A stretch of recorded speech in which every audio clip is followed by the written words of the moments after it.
Bonjour et bienvenue dans cette vidéo explicative sur les 3 travaux pratiques d'automatique. Au cours de ces TP, nous avons exploré divers concepts et applications dans le domaine du contrôle des systèmes dynamiques en utilisant des outils tels que MATLAB et Simulink. Dans le premier TP, nous avons utilisé MATLAB pour analyser les fonctions de transfert des systèmes dynamiques.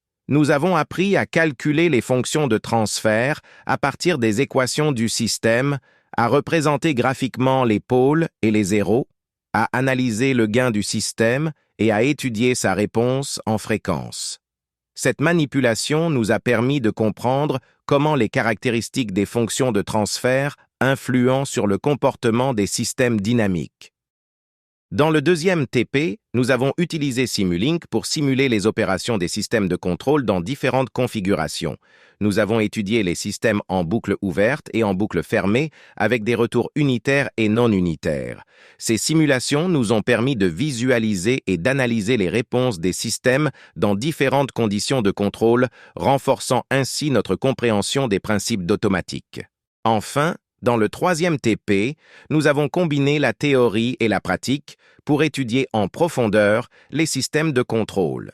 Nous avons analysé les équations de système, développé des schémas blocs et étudié les performances du système en boucle ouverte et en boucle fermée. Cette expérience nous a permis d'appliquer les connaissances théoriques acquises aux problèmes pratiques de contrôle des systèmes. En conclusion, ces 3 TP ont permis de comprendre comment MATLAB et Simulink sont utilisés pour analyser et simuler les systèmes de contrôle.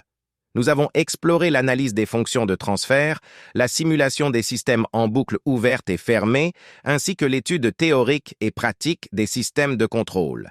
Ces expériences ont renforcé notre compréhension des concepts fondamentaux de l'automatique et de leur application dans la conception et l'analyse des systèmes de contrôle.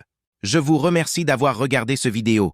N'hésitez pas à partager cette vidéo avec vos amis et collègues si vous l'avez trouvée instructive.